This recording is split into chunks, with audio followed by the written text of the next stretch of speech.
क्या आपने कभी सोचा है कि रावण वाकई में इतना बुरा था? मतलब हम जब भी रावण का नाम सुनते हैं तो एक डरावनी, गुस्सैल, घमंडी शकल सामने आ जाती है।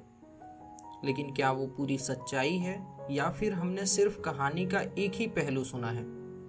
नमस्कार, मैं अनिरुद्ध और आप सुन रहे हैं जस्ट अनिरुद्ध। आज मैं आपको रावण की कहानी सुनाने जा रहा हूँ, लेकिन वैसी नहीं जैसी आपने किताबों में पढ़ी है, बल्कि वैसी जैसी शायद किसी ने आपको अब तक नहीं बताई। रावण का जन्म एक विचित्र संयोग से हुआ था। पिता थे ऋषि विश्रवा, शांत, ज्ञानी और ब्राह्मण, और माता कैकसी, एक राक्षसी कुल से जन्मी एक कन्या। अब सोचिए, एक ओर तप, ध्यान और संयम, दूसरी ओर शक्ति, महत्वाकांक्षा और तीव्र भावनाएं। रावण उसी टकराहट का फल था। बचपन से ही वो असाधारण था। वेदों का ज्ञान, संगीत, शास्त्र, तंत्र, मंत्र, सब कुछ में निपुण। पर उसका असली झुकाव था शिव की ओर। उसके अंदर एक अनोखी भक्ति थी, इतनी गहरी कि वो खुद को मिटा देने को तैयार था।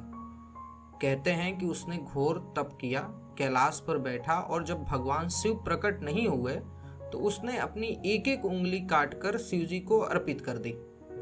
वो सिर्फ भक्ति नहीं कर रहा था, बल्कि वो खुद को समर्पित कर रहा था, पूरे शरीर और आत्मा के साथ। भगवान शिव प्रसन्न हुए, उसे वरदान दिए कि ज्ञान का, शक्ति का और विजय का परचम तीनों एक साथ लहराओ, और साथ में एक ऐसी रचना जो आज भी सच्चे भक्तों को झकझोर देती है, शिव तांडव स्तोत्र। कहा जाता है कि वो रावण की आत्मा की आवाज है। इसके बाद रावण ने लंका को बसाया, सोने की नगरी। लेकिन सिर्फ सोना नहीं था उसमें संस्कृति थी, कला थी, विज्ञान था, राजनीति थी। उसका दरबार विद्वानों से भरा होता था। वो एक राजा नहीं, एक युग पुरुष था। लेकिन यहीं से शुरू हो गई उसकी गिरावट। क्यों? क्योंकि धीरे धीरे उसकी भक्ति में अहंकार आ गया। वो जो शिव का भक्त था, अब खुद को शिव समझने लगा।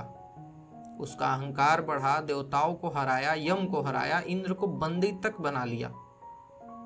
वे सोचने लगा कि उसे कोई हरा नहीं सकता, शायद वही परम सत्य है। और फिर उसने वो किया जिसे रामायण की सबसे बड़ी भूल कहा गया, सीता का हरण। कुछ कहते हैं कि ये बदले की भावना थी, कुछ कहते हैं कि मोह था। पर जो भी हो, उस दिन रावण ने एक ऐसा रास्ता चुन लिया जो केवल विनाश की ओर जाता है। राम आए, मर्यादा, संयम और न्याय के प्रतीक के साथ। उन्होंने मौका दिया रावण को शांति से सीता को लौटाने का। पर रावण अब सुनने को तैयार नहीं था। वो जो कभी शिव का भक्त था, अब अपनी ही बनाई दुनिया में बंदी बन चुका था। युद्ध हुआ, रावण का एक एक अपना, मेघनाथ, कुंभकर्ण, प्रिय योद्धा सब मारे गए, और अंत में रावण स्वयं गिरा राम के हाथों।